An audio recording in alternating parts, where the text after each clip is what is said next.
воруют лес.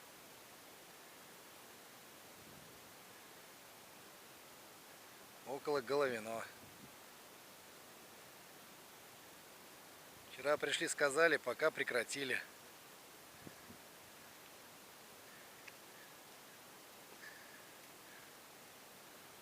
Там техника. Так вот в России воруется лес. Кому-то убытки, кому-то прибытки. И это очень много-много километров.